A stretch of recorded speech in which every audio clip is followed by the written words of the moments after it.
tem muitos agentes infecciosos, inclusive outros parentes do novo coronavírus, como o SARS-CoV-1 e o MERS-CoV, que também tem alterações no sistema nervoso e também foi relatado nas pandemias desses dois vírus em 2002 e 2012.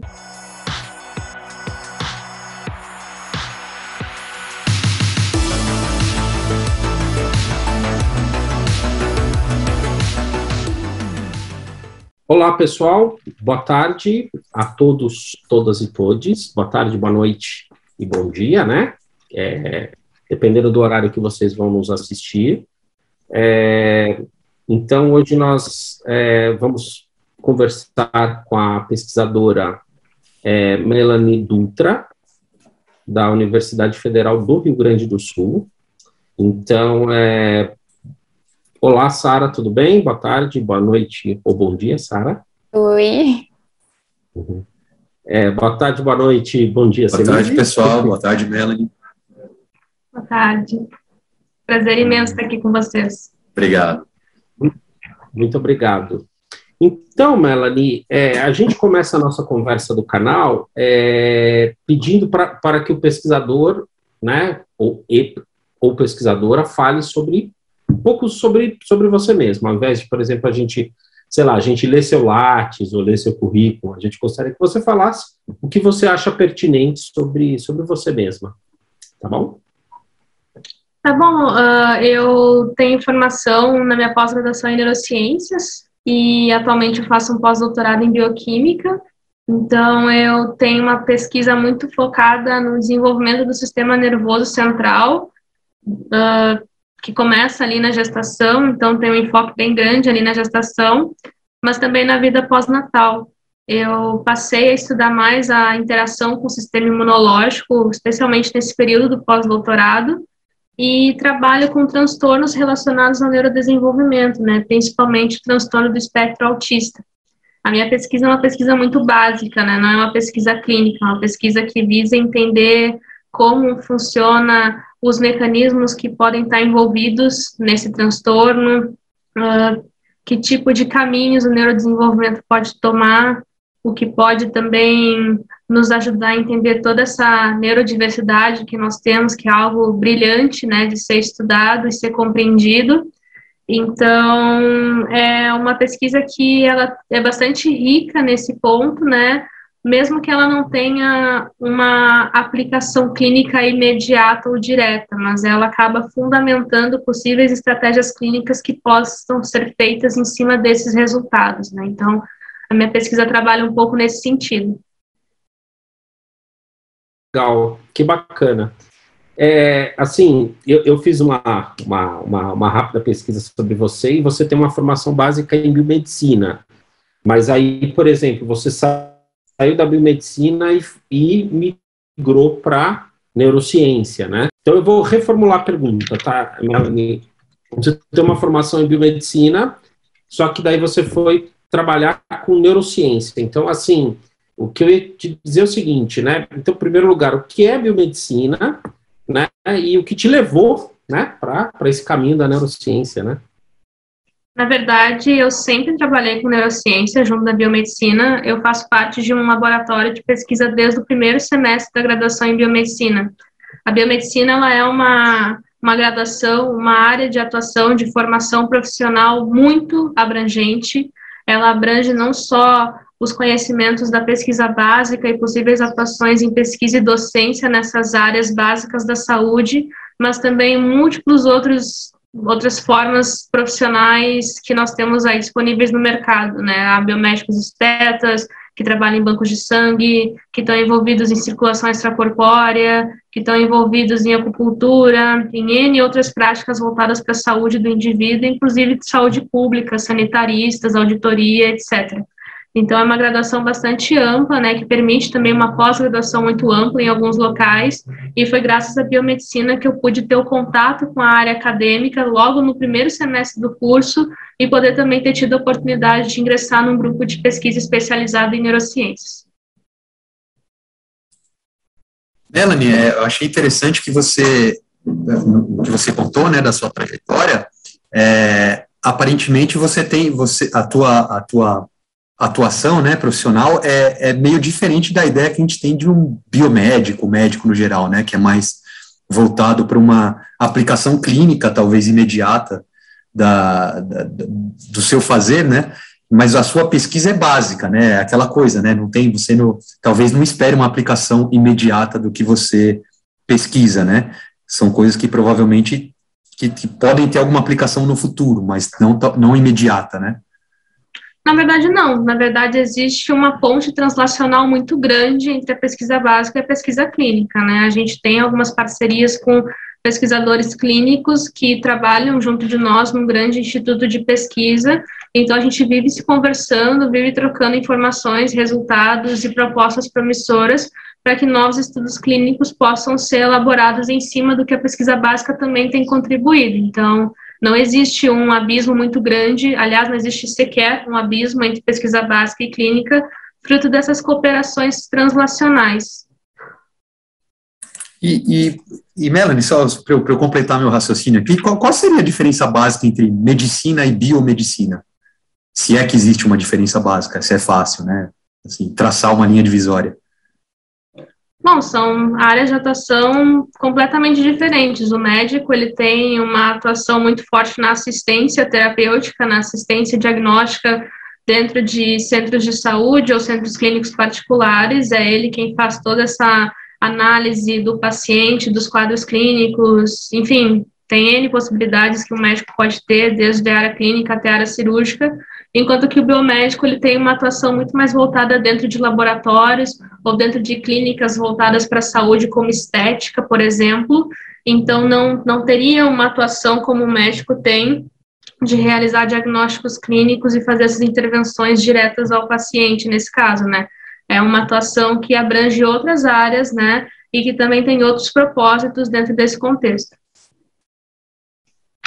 Melanie, você comentou que trabalha na pesquisa do espectro autista.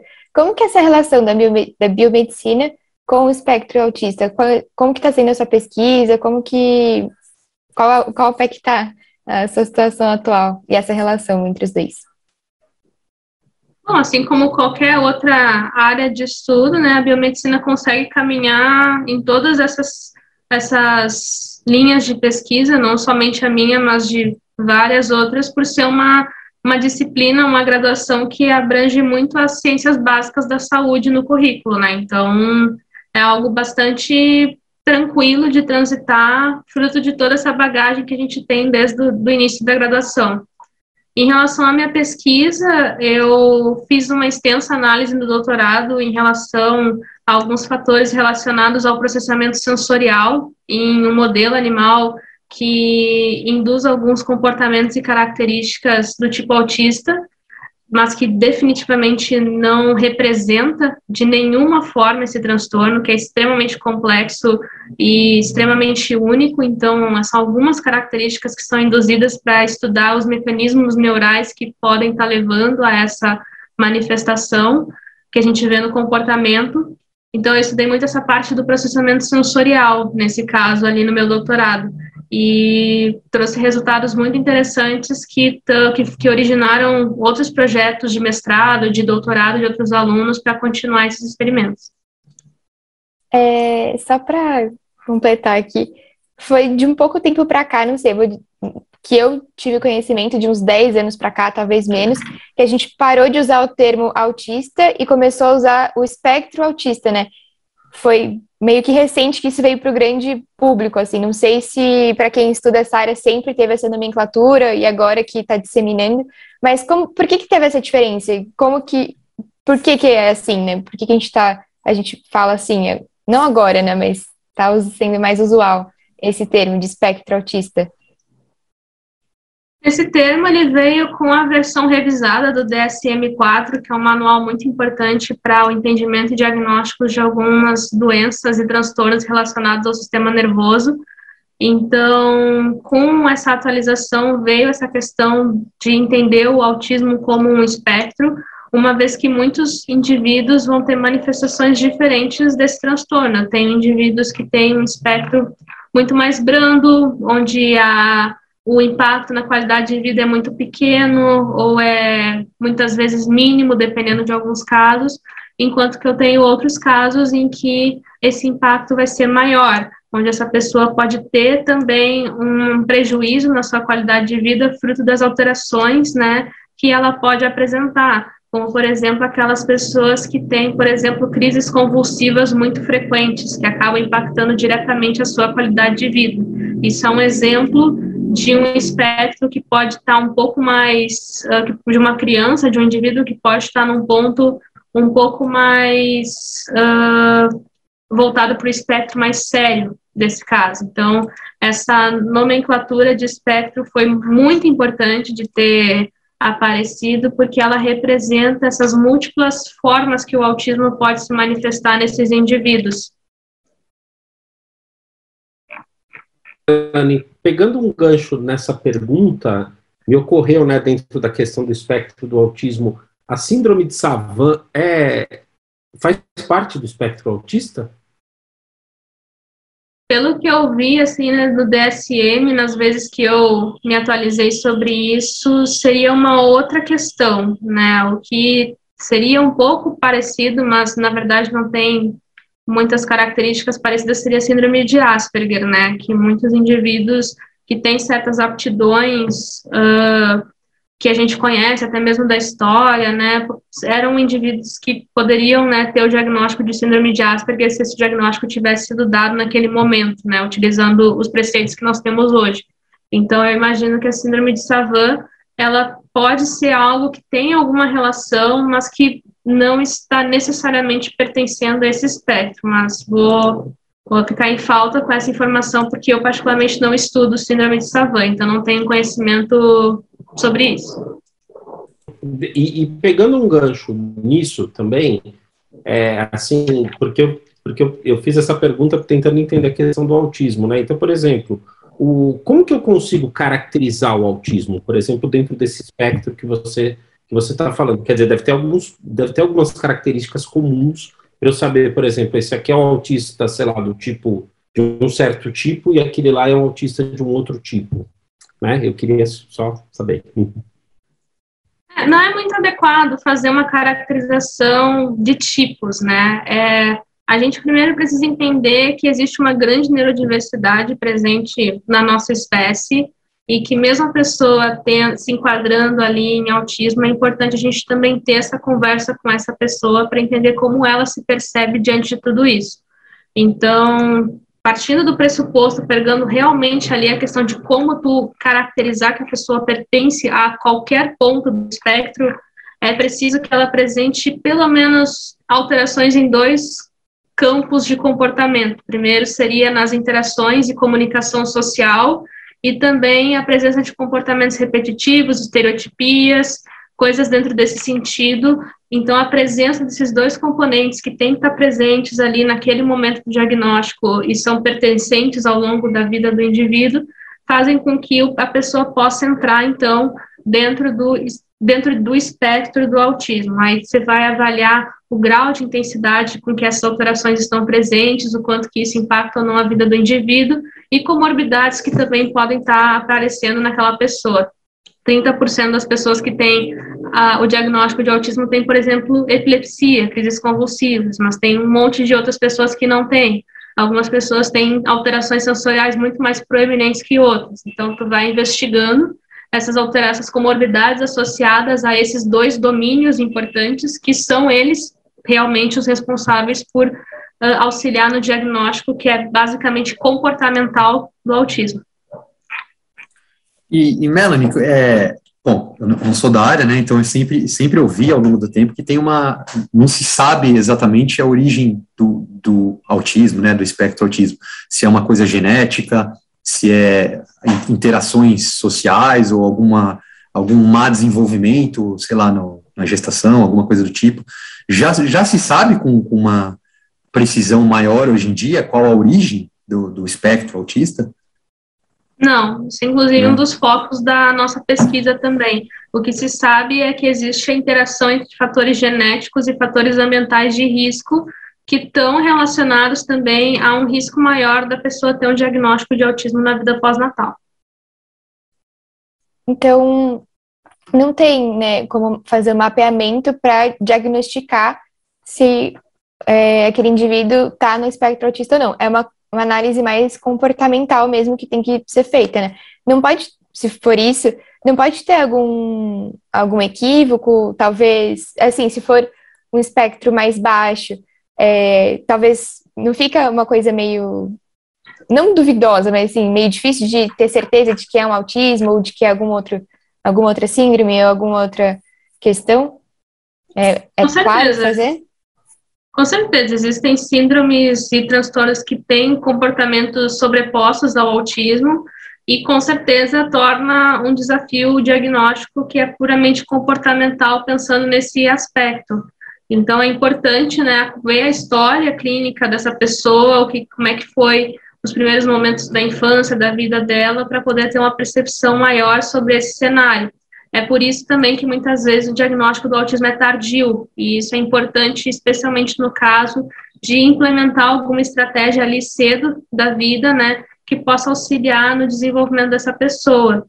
Mas é importante lembrar novamente essa questão da neurodiversidade, né, porque existem muitas questões que podem pertencer a essa neurodiversidade, né, e não necessariamente é algo que prejudica, de fato, a qualidade de vida daquela pessoa, né? Essa discussão precisa ser trazida nesse ponto, porque a própria comunidade, né, de pessoas com autismo é muito à frente também de uma discussão como essa, né? Não existe uma pessoa que tem um sistema nervoso normal, um neurodesenvolvimento normal. Tem as pessoas que têm um desenvolvimento mais típico, que é o que é visto na maioria das vezes, e tem pessoas que têm outros caminhos no neurodesenvolvimento que não necessariamente são algo que impacte negativamente na vida da pessoa ou na qualidade de vida dela, né? Por isso que é importante lembrar essa questão da neurodiversidade para não haver nenhum tipo de preconceito ou segregação por conta disso.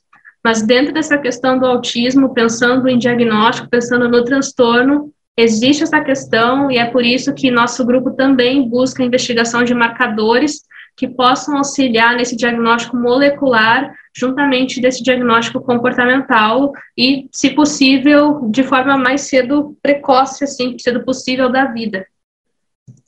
Então, é muito difícil falar em alguma cura, né? Seria mais um tratamento efetivo que seria mais adequado, não adequado, mas funcionaria melhor quando descoberto mais cedo, né, esse diagnóstico, o que já é difícil, mas seria mais um tratamento e não uma cura de fato, né? Um acompanhamento, Exato, talvez. O que a gente tem aí presente hoje são estratégias terapêuticas para melhorar a qualidade de vida do indivíduo, né? Porque muitos desses comportamentos, como, por exemplo, convulsões, dependendo da frequência e da intensidade, é muito ruim para a pessoa, né? Pode causar déficits cognitivos imensos para essa pessoa também, junto de outras questões que também vão contra a sua qualidade de vida. Então, a gente tem todo um tratamento para essa comorbidade, com anticonvulsivos, com, enfim, várias abordagens para minimizar o impacto disso, né? E, então, é essa questão, assim, dependendo daquilo que está prejudicando a pessoa, existem estratégias terapêuticas para isso, mas a gente não tem uma cura hoje do autismo, né? O que se estuda em algumas pesquisas é mecanismos que possam proteger mais o neurodesenvolvimento e que possa reduzir o risco desse diagnóstico. Não, interessante, bem interessante isso que você falou. Aí, pegando um gancho, porque você falou dessa questão, né, bioquímica, né, você citou aí no decorrer da sua resposta. Daí eu te pergunto, então quer dizer, por exemplo, a bioquímica pode auxiliar, o maior conhecimento da bioquímica no âmbito da neurociência consegue nos auxiliar, por exemplo, a compreender melhor autismo, Alzheimer, ELA, né, e por aí vai, né? Então, qual o papel que a bioquímica desempenha no estudo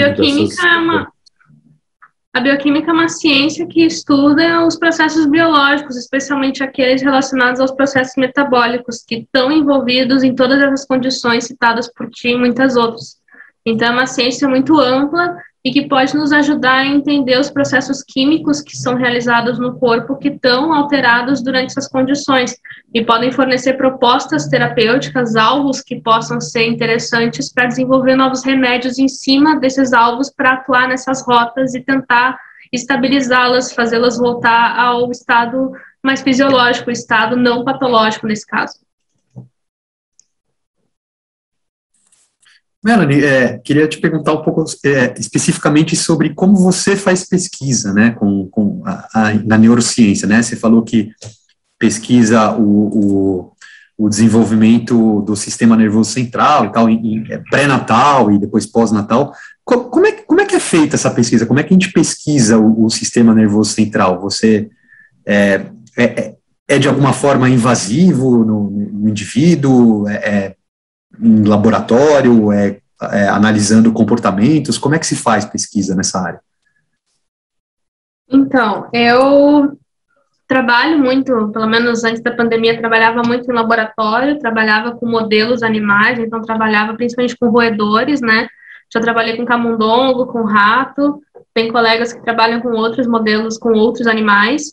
Então, minha pesquisa é muito voltada no estudo e na interação com esses modelos, né? Eu não trabalho com pacientes ou com indivíduos humanos, nesse caso, né? Não é o meu objeto, é o meu alvo ali de estudo. Mas, enfim, tem todo um ramo dessa pesquisa que é a pesquisa clínica que trabalha, né, com indivíduos humanos de uma forma extremamente ética, responsável e que é... enfim, regulamentada e monitorada muito de perto, né, mas da mesma forma as pesquisas com os animais, né, tem comitê de ética, tem um monitoramento muito forte, justamente para poder conduzir uma pesquisa da forma mais ética e regulamentada possível. Então, a minha vivência realmente é em laboratório, fazendo experimentos ali, bioquímicos, moleculares, enfim, de N aspectos, com esses modelos daí. Melanie, e aí agora na tua resposta me pintou uma curiosidade, e aí acho que é uma pergunta de leigo, né? Se a uma pesquisa é relacionada ao autismo, e até onde eu sei, aí se eu estiver errado, você, por favor, diga que eu estou falando besteira, o autismo é uma síndrome inerente ao ser humano, né? Então, como é que se faz pesquisa do autismo utilizando, por exemplo, ratos? Se o comportamento de um rato é completamente diferente do comportamento de um ser humano, assim, socialmente falando. Não sei se dá para entender a minha pergunta. Bom, é importante destacar que, com certeza, né, o autismo ele é um fenômeno que a gente observa em humanos, que é um fenômeno extremamente complexo, mas, assim como outros animais, nós compartilhamos muito das estruturas, caminhos neurais e mecanismos básicos do sistema nervoso e de outros sistemas. Então, é possível a gente analisar alguns elementos que possam pertencer a esse e outros transtornos, a essa e outras questões em modelos animais. O rato, por exemplo, ele é um animal extremamente sociável, ele vive muito em colônias, né? Ele é um ser gregário, ele precisa de outros animais ali para poder conduzir a sua existência. Então, estudar alterações sociais, que é um dos pilares do autismo, é muito interessante estudar em ratos, porque a organização social deles é muito complexa, as interações sociais que eles fazem é muito complexa. Então, é um bom modelo para avaliar comportamentos sociais, portanto, é um bom modelo para avaliar alterações, muitas vezes sutis, nesses comportamentos que já são bem observadas nesses modelos, comparado com outro modelo, por exemplo, o modelo de camundongo. O camundongo já é um outro animal muito diferente, né, apesar de visualmente parecido ali com o rato, mas que já é um ser que consegue viver de forma independente, que não tem uma dependência social muito alta como o rato tem. Então, já é um modelo que a gente pode observar outras características também de outros componentes comportamentais. Então, dependendo do que tu quer estudar, tu pode modelar alguma alteração que seja paralela, muito parecida com aquilo, para observar quais caminhos estão envolvidos, porque mesmo que o comportamento não seja igual, e não é, os caminhos são compartilhados, porque muito do nosso sistema nervoso ele é muito parecido em termos de mecanismos de caminhos neurais, o que forma os neurônios, os próprios neurotransmissores são muito similares a vários outros organismos. Então, é possível a gente quebrar um pouco essa questão do antropocentrismo, né, e entender o quão familiar nós somos a outros animais, o quão parecidos nós somos e que isso pode nos ajudar muito a nos entender também. Então, a gente não modela o transtorno de forma alguma, a gente está modelando e estudando algumas alterações comportamentais que podem nos dar pistas do que está acontecendo no sistema nervoso em pessoas que têm manifestações comportamentais parecidas, né, análogas a isso que nós estamos vendo no modelo. Melanie, você trabalha com os ratos, e você diria que é um processo de etapas? Então, você está pesquisando ali com os ratinhos, e aí descobriu alguma coisa, você passa para algum outro teste que iria para outros tipos de animais até chegar em seres humanos, ou não tem nada a ver, é uma coisa, você está fazendo ali a sua pesquisa, o seu trabalho, e independente, não faz parte de um processo linear exato? Ou faz? Tem alguma relação com isso? Eu acho que não sei se deu para entender também. Não, consegui entender assim, acho que toda ciência tem conexão, eu não preciso fazer parte 100% dessa cadeia de processos. A minha contribuição é muito nesse local, que é onde eu curto trabalhar, eu adoro pesquisa básica e acho ela extremamente relevante, mas daqui a pouco alguma coisa muito importante descoberta do meu projeto me faça querer seguir na pesquisa básica, tentando agregar ainda mais entendimento sobre aquilo. Mas aí a publicação que eu fiz numa revista científica deu a ideia de um pesquisador que já tem um viés mais clínico de aplicar aquilo ali em algum outro contexto. Então, esse contexto está sendo continuado por uma outra pessoa, enquanto que eu posso ou não, né, ser essa pessoa que continue para esse próximo contexto. Então, né, isso estaria sendo continuado, mas também eu posso ser aquela pessoa que vai querer entender ainda mais esse ramo, né? Então, eu acho que o bonito da pesquisa é justamente esse, é o fato de que a gente não necessariamente precisa estar envolvido em todos os processos, porque existem centenas de pesquisadores no mundo inteiro que estão lendo os nossos trabalhos, que estão procurando referências para ideias de próximos projetos, quais perguntas ainda precisam ser respondidas para continuar essa pesquisa, né? Então, eu me sinto muito confortável com isso, em seguir fazendo aquilo que me motiva e do que eu gosto, porque se for bem feito, vai trazer perguntas interessantes, junto de algumas respostas, para motivar uma próxima pessoa a seguir pesquisando sobre aquilo. Conta pra gente qual foi esse trabalho. Eu fiquei curiosa. Não, foi mais um exemplo assim mesmo, mas, por exemplo, a minha própria tese ali de doutorado, ela fez com que um trabalho de mestrado que acabou pegando uma das perguntas levantadas por esse trabalho fosse desenvolvido, né, que é o que a minha aluna de mestrado faz. Ela pegou um pedaço ali das perguntas que ficaram em abertas da minha tese para fazer o mestrado dela. Eu oriento um outro aluno de doutorado que tem um outro projeto totalmente original, mas que é da mesma linha que o meu, estuda muitas coisas que eu estudei. Então, isso também é interessante, porque a gente está vendo, assim como uma avenida, várias ruas saindo, que vão levar a lugares diferentes, mas está tudo conectado, né? Então, muitas vezes a gente não precisa ser o vencedor no Nobel, mas a gente pertence à escala da construção de conhecimento que pode um dia levar a uma grande descoberta nessa área ou em outra área. Sempre por um bem maior, né? Até porque, né, Melanie, é importante deixar claro, assim, para quem tá nos assistindo e nos ouvindo, que não trabalha com ciência, né, que nada na ciência se faz sozinho, né, muito difícil alguém que tenha feito alguma coisa sozinho, né, são sempre colaborações, ideias de várias pessoas, né, que vão sendo aglutinadas até chegar a um modelo, uma teoria, né. Então é importante isso, né? Acho que é importante isso que você disse para deixar claro para as pessoas que a ciência é uma atividade coletiva, no fundo, né? Exatamente, feita por muitas mãos e muitas cabeças. Melanie, uma coisa que eu ia te perguntar, que me ocorreu, né? Então, voltando a falar sobre essa questão dessas... Por exemplo, a gente falou sobre o espectro do autismo, agora eu queria te perguntar um pouco sobre essas doenças como Alzheimer, ela e essas doenças, eu não sei exatamente dizer, se pode ser que eu esteja dizendo errado, por favor, me corrija, doenças neurológicas, né? Então, o que se sabe sobre elas, assim, no âmbito, por exemplo, bioquímico e no âmbito ambiental? Elas são fruto, por exemplo, de questões ambientais, que mexe com a bioquímica, ou é uma bioquímica que está relacionada, por exemplo, com uma genética, ou com fatores, por exemplo, pré-natais, neonatais e assim sucessivamente? Bom, são todos transtornos e doenças que têm um componente multifatorial, tem um componente genético e um componente ambiental envolvido. Em algumas delas, tu pode ter mais um componente genético em cima de um ambiental ou mais um ambiental em cima do genético. Isso é o que torna todas elas muito complexas de serem estudadas e precisam ser estudadas considerando isso, né? Então, por exemplo, ela tem um componente muito genético envolvido, dependendo em alguns casos, né? Mutações conhecidas em alguns genes que desencadeiam essa doença. Mas eu tenho o Alzheimer, por exemplo, que pode muitas vezes ter um componente ambiental relevante, né?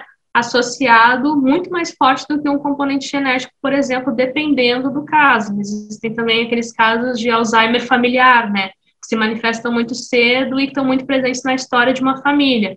Aí eu tenho um componente genético muito forte nesse caso. Então, não é uma pergunta muito fácil de responder, mas o que a gente sabe é que há uma miríade, né, entre essa interação genética e ambiental, onde um pode acabar sendo mais sobreposto que o outro. Deixa eu só fazer uma pergunta aqui que emenda, né, do Rodolfo. O que seriam esses fatores ambientais? Porque eu sou bem leiga nesse assunto e eu fiquei pensando o que seriam esses fatores ambientais que podem influenciar ou não no desenvolvimento de alguma síndrome? A exposição a alguma molécula que tem um potencial neurotóxico, tem, por exemplo, alguns inibidores da acetilcolinesterase que estão presentes em agrotóxicos, em pesticidas, que estão associados com risco maior para Parkinson, por exemplo, para doenças neurodegenerativas. A exposição a certos medicamentos durante o primeiro trimestre da gestação podem levar a um risco maior de autismo, por exemplo, na vida pós-natal. Então, existem vários estudos mostrando, né, que dependendo da janela biológica que tu se expõe, dependendo do que tu tá se expondo, da intensidade dessa exposição, tu pode ter um risco maior para desenvolver algumas doenças e transtornos relacionados ao sistema nervoso pela exposição, pela presença dessa molécula, desse composto, que pode ter ação neurotóxica nesse momento em que tu está sendo exposto a ele. Então, são só alguns exemplos, né? Mas tem vários outros. Tabaco, álcool, são fatores ambientais para várias doenças dentro e fora do sistema nervoso. Então, tem vários elementos, né? A gente vê muita gente falando, né, para fazer cruzadinha, tem até joguinho de celular que fala que exercita muito o cérebro, que evita futuramente desenvolver algum Alzheimer, alguma coisa assim. Então, isso também seria um fator ambiental? Ou não tem ligação, é só... Não, nesse caso, tu teria um fator ambiental protetor, né? Uma coisa que vai reduzir o risco disso acontecer, né? Esse enriquecimento ambiental, que é como a gente chama, enriquecer o nosso ambiente de coisas que estimulem positivamente para reduzir o risco, né, de algum fenômeno acontecer no futuro próximo ou distante. Melanie, ainda na linha da pergunta do Rodolfo, do que se sabe, né, queria voltar um pouco agora, girar um pouco a conversa para a Covid, né, esse momento aí que a gente está tendo agora. O que se sabe do ponto de vista neurológico, né, o quão nociva quais são as consequências da Covid, como é que ela ataca, porque acredito eu que lá no começo existia uma certa ideia de como a Covid age, né, do ponto de vista neurológico, e aí conforme as pesquisas foram andando, né, ao longo de toda a pandemia, hoje a gente já deve ter um conhecimento muito maior. O que se sabe hoje já com respeito às consequências neurológicas da Covid? Bom, a gente tem uma série de manifestações que podem aparecer fruto da infecção da Covid-19, né? Tanto enquanto a pessoa está com infecção em curso, quanto como sequela, né? O que tem se estudado muito são essas sequelas, inclusive.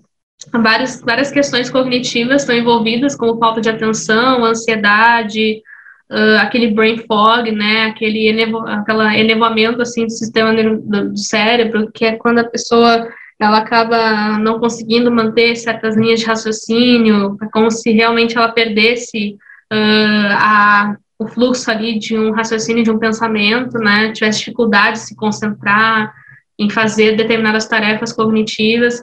Então, tu tem todos esses fenômenos cognitivos associados a sequelas da COVID e também alguns transtornos, né, ansiedade, depressão, enfim, uma série de fatores aí do sistema nervoso que estão relacionados com essa doença, né, e o que mais chama atenção é a diversidade dessas alterações como sequelas da doença, né, e a gente tem toda essa questão de não saber a duração, não saber a intensidade, muitas vezes, não saber quais tipos de manifestação da doença podem ter um risco maior para sequelas de quais tipos, porque essas sequelas vão muito além do sistema nervoso também, apesar de que as do sistema nervoso são muito diversas, né, então destacam a participação desse sistema como alvo desse vírus, dessa doença, dessa resposta à doença, né, feita durante a infecção.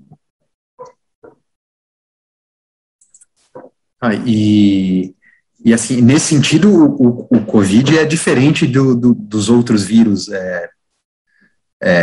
influenza, então, que, assim, ele tem ele age no sistema nervoso de formas muito mais variadas e talvez mais graves. Isso é verdade ou não? É porque, ou é simplesmente porque a gente ainda não o conhece bem? É que a gente ouviu mais agora, né, disso. Não ouvia tanto falar quando veio, né, o boom dos outros vírus, a gente não ouvia falar tanto sobre essas influências neurais. Foi mais porque eram agora, vírus menos né? Transmissíveis, né? Não foram pandemias. Que a gente tem que entender que nós estamos falando de comunicação de um vírus que estamos numa pandemia, da comunicação de outras doenças de agentes infecciosos que não estamos em pandemia e que muitas vezes são negligenciados, né? São doenças negligenciadas muitas vezes, né? A malária é uma doença negligenciada e tem fenômenos neurológicos muito importantes associados. A gente tem a AIDS, que é uma doença pela infecção do HIV que traz consequências neurológicas muito significativas. A própria sífilis, né? O contato com a infecção pelo treponema pálido leva também a manifestações neurológicas extremamente complicadas, né, que é o que se agrupa na neurosífilis, por exemplo. Então, isso é bastante estudado, isso é bastante comentado, mas a questão é a atenção que se dá a isso, né? Porque muitas dessas doenças são negligenciadas, muitas dessas doenças pertencem a países e lugares com uma pobreza associada, com uma desnutrição associada, que muitas vezes não trazem interesse de países mais ricos para estudo. Então, a comunicação está muito atrelada a isso também, né? Infelizmente, em algumas situações. Então, a gente acaba não ouvindo falar, não necessariamente porque não se conhece, mas sim porque pode não ser do interesse de quem está falando, de quem está provendo a informação, né? Então, tem toda essa questão aí envolvida, mas tem muitos agentes infecciosos, inclusive outros parentes do novo coronavírus, como o SARS-CoV-1 e o MERS-CoV, que também tem alterações no sistema nervoso e também foi relatado nas pandemias desses dois vírus em 2002 e 2012. Mas aí entra uma segunda questão. Tem uma janela temporal grande entre 2002, 2012 e 2020, 2021, né? E, infelizmente, a gente não tem essa cultura de fazer um resgate histórico do que nós já vivemos, porque se nós tivéssemos essa cultura, a gente teria evitado muitos erros que nós cometemos na pandemia de 1918, da gripe espanhola, que foram muito parecidos com o que a gente cometeu agora, novamente, né? Na pandemia da Covid-21, da Covid-19. Então, aqui a gente tem um ponto muito relevante também, né? Não só como nós estamos comunicando essas doenças, né? E como está acontecendo investimento sobre elas, né? Sobre doenças que muitas vezes são negligenciadas, mas também sobre o quão nós temos apropriação da nossa própria história. No caso, nós não temos, né? Porque tem muitas coisas que nós vivemos que simplesmente pertencem ao passado. Então, aí se vem toda a discussão de como as ciências das humanidades são extremamente relevantes, tão relevantes quanto qualquer ciência mais dura, como física, matemática, química, ou ciências da saúde, né? Essas ciências da humanidade, além delas serem importantes elementos e ferramentas para nos conduzir a momentos e pontos de comportamento, de entendimento sobre nossas ações, sobre, enfim, nossa espécie, muito melhores e muito mais voltados para o progresso da sociedade, também são ciências que nos ajudam a ter essa apropriação da nossa própria história como espécie, da nossa presença como espécie durante o tempo, né? Então, eu espero que isso possa ser mais valorizado também e receber o reconhecimento necessário e justo como uma ciência mega importante dentro da grande área da ciência, porque isso fez muita falta na pandemia, muita falta mesmo. E se não for reconhecido, fará muita falta para a nossa construção enquanto sociedade para evitar que uma próxima pandemia como essa aconteça de novo. Melanie, dentro disso que você falou, acho que você tocou num ponto assim muito sensível, muito fundamental. Eu acompanhei durante a pandemia, em diversas ocasiões, o professor Nicoleles. E ele colocou, por exemplo, muitos elementos a respeito da pandemia de 1918, né, da famosa gripe espanhola. E, por exemplo, eles utilizavam o quinino como um medicamento que, na realidade, era um medicamento ineficaz, né? Então é isso a questão do tempo de duração da pandemia, de medidas sanitárias. Então, quer dizer, você tem uma série de aprendizados que a humanidade teve lá atrás e ela acabou negligenciando, por exemplo, porque a sensação que eu tenho nessa pandemia que nós estamos vivendo, parece que a gente, foi a grande novidade do século XXI, né? Algo que a gente nunca tinha vivenciado antes. Muito interessante isso que você falou, e outra coisa que eu acho muito interessante é a respeito das questões sociais, e aí me veio uma pergunta que é a seguinte: existem estudos que correlacionam incidências de doenças neurológicas por exemplo, a condições materiais precárias, pobreza, miséria, e deve existir, lógico, mas aí a pergunta, aí eu emendo uma outra questão em cima dela, né? E por exemplo, assim, você consegue saber se essas condições precárias, elas engatilham, né? Elas podem ter um apressamento eu não achei a palavra correta, mas você acaba tendo, digamos assim, uma maior incidência e deixa eu achar a palavra aqui, caramba. Enfim, você consegue desenvolver as doenças mais rapidamente, é isso que eu quero dizer. Assim, a partir, por exemplo, de condições desse tipo.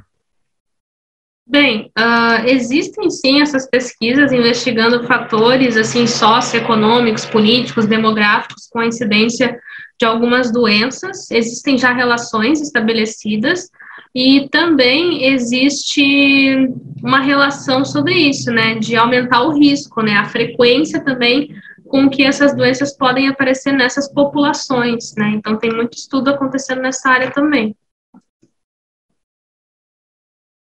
Melanie, aquelas pessoas em que ficaram com falta de olfato e... Esqueci qual que é o...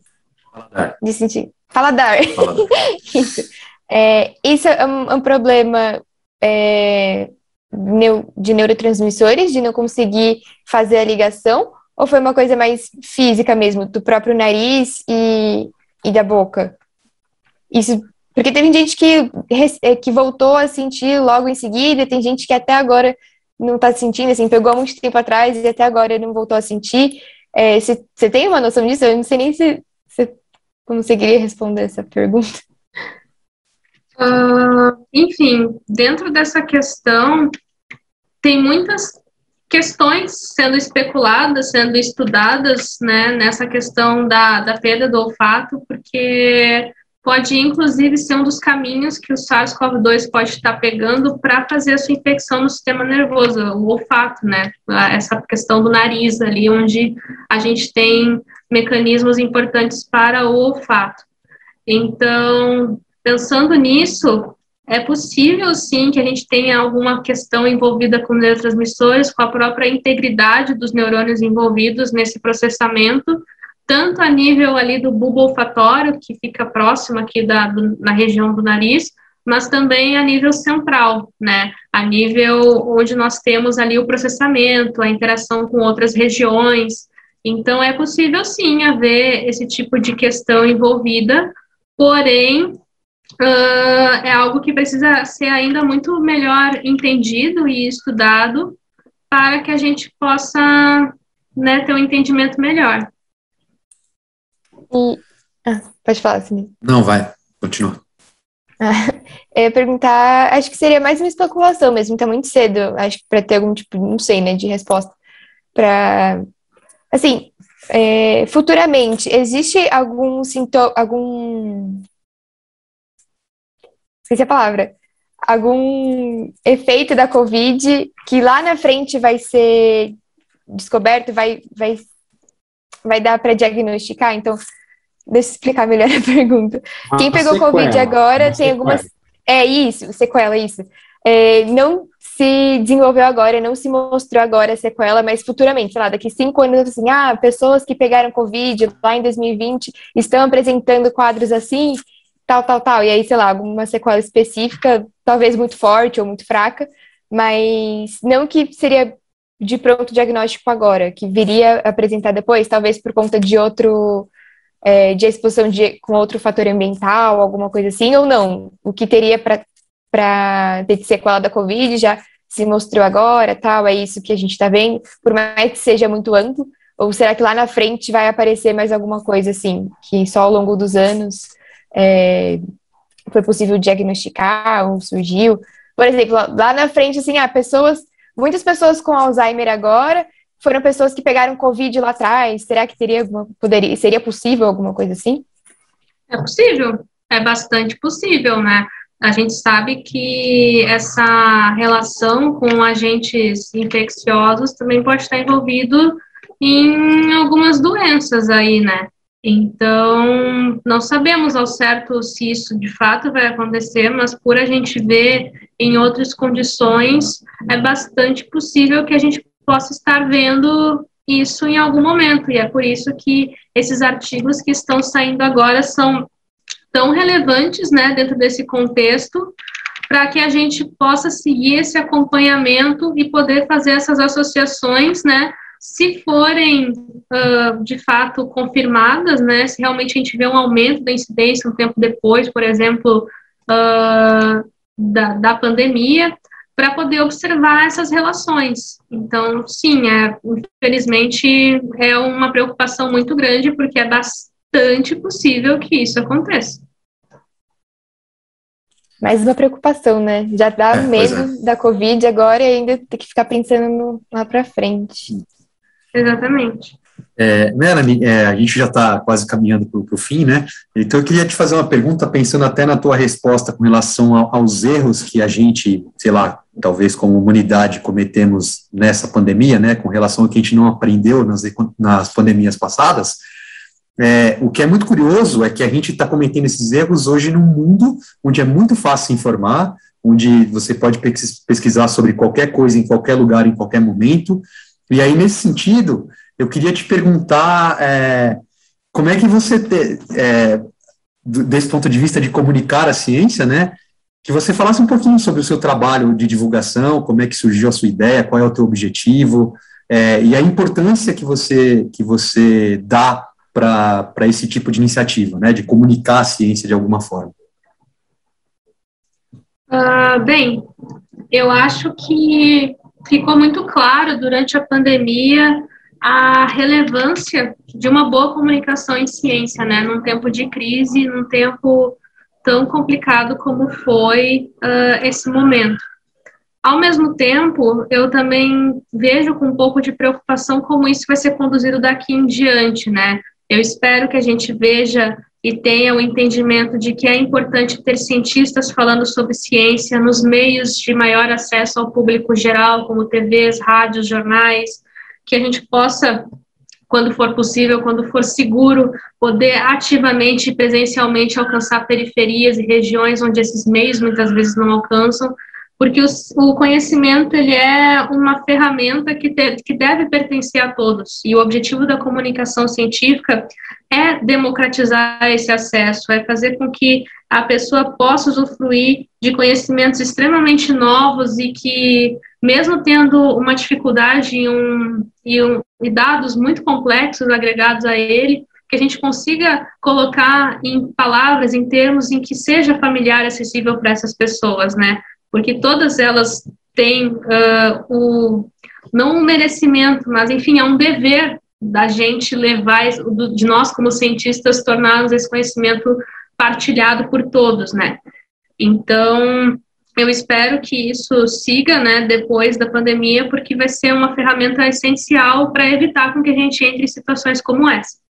Então, eu acho que é muito legal o que está rolando, assim, o que a gente viu de crescimento de grupos de divulgação científica durante esse momento, que eles possam, né, assim como a gente já está fazendo ali na rede de análise COVID, se transformar para que sigam fazendo comunicação dentro e fora da Covid-19, que essas parcerias, essas conexões, esse trabalho não se perca, né, não se finalize, sim, se continue em coisas maiores, mais abrangentes, mas igualmente relevantes, e que isso siga aproximando as pessoas da ciência, aproximando as pessoas do entendimento de que a ciência é sua aliada, né? Mesmo não trazendo respostas perfeitas, ou até mesmo respostas que a gente quer ouvir, muitas vezes ela traz respostas que a gente não quer ouvir, mas ainda assim ela é a melhor lente que nós temos para entender a nossa realidade, e não é por respostas milagrosas ou respostas alinhadas com o que a gente gostaria que o mundo fosse, que o mundo vai se tornar exatamente isso, né? É justamente a gente entendendo como ele de fato é,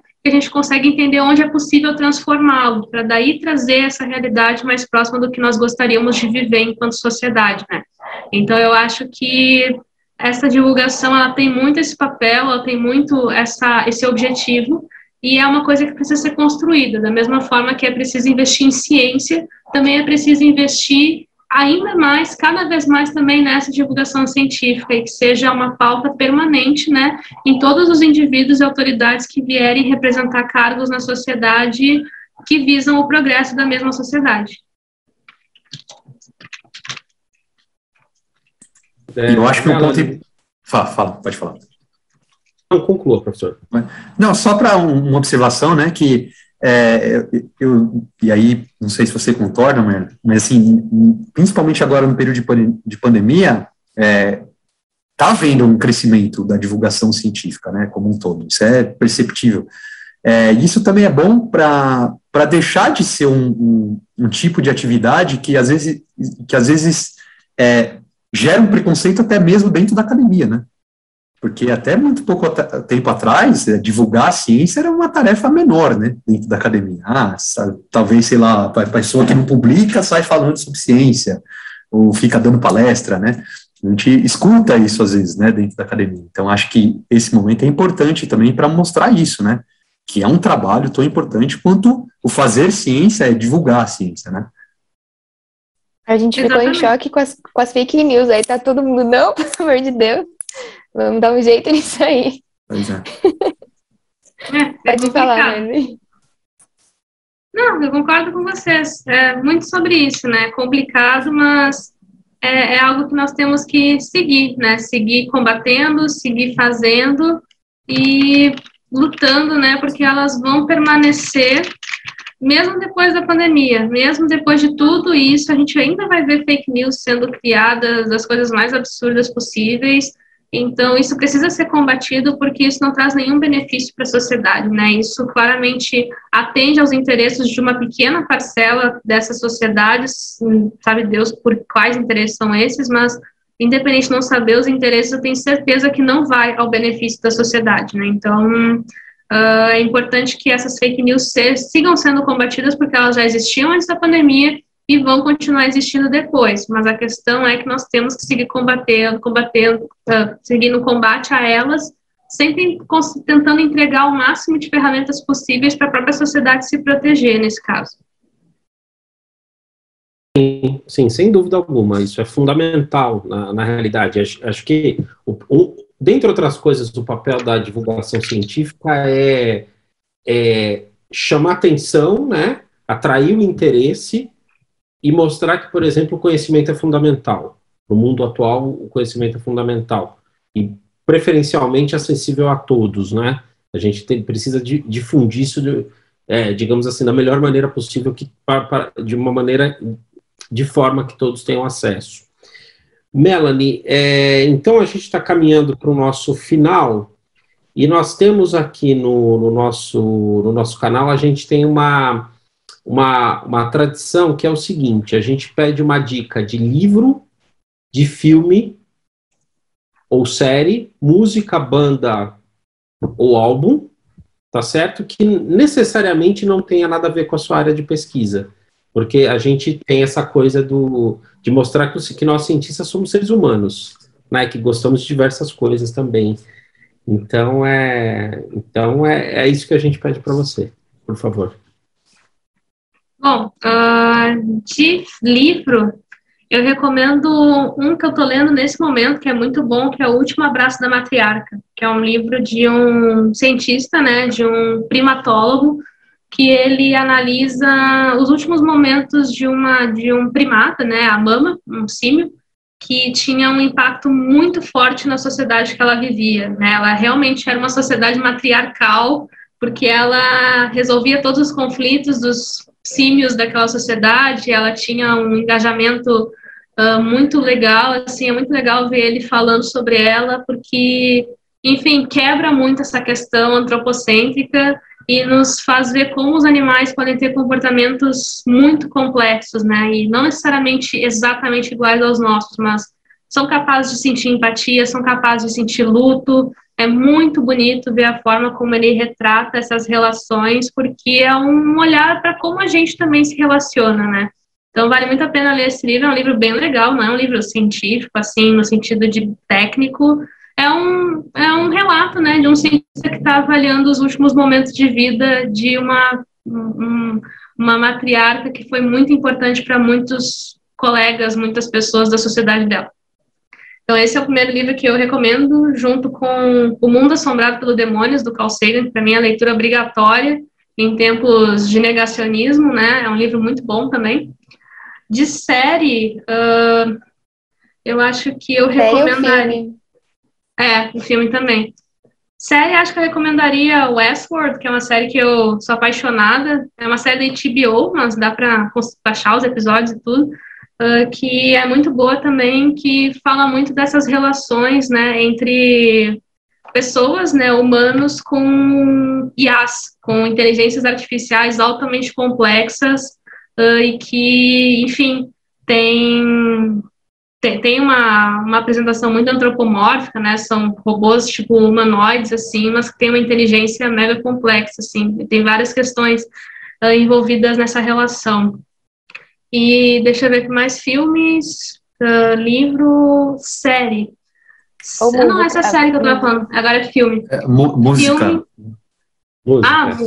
Música, eu recomendo uma banda aqui de Porto Alegre que se chama Metanoia, que é a banda da minha irmã. Inclusive, minha irmã é música, então ela faz parte dessa banda. É uma banda indie, assim, quem curte um sonzinho, um rockzinho leve, assim, um indiezinho, vai curtir muito os sons deles ali, que estão no Spotify também. Então, eu recomendo muito eles.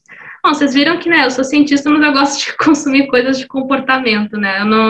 Desde que eu entrei nessa história de analisar comportamento, eu curto muito, assim, ver qualquer coisa, assim, de lazer que envolva essas questões comportamentais, assim. Então acho que eu não sou um bom exemplo de cientista que vive muito fora da sua área, né?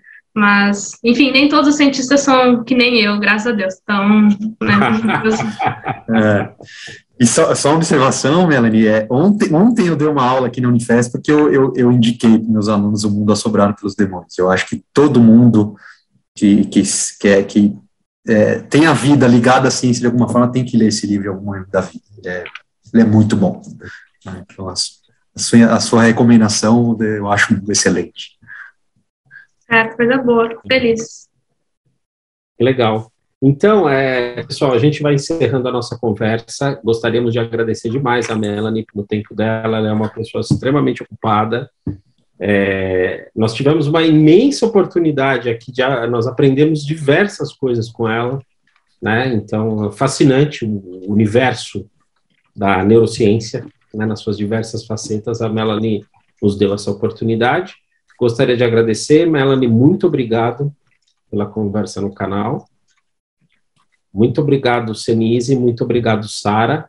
E venho com a gente. Queria agradecer a Melanie também pelo tempo, por ter aceitado, e dar parabéns pela pesquisa e pela divulgação, que eu acompanho há muito tempo já no Twitter e tal.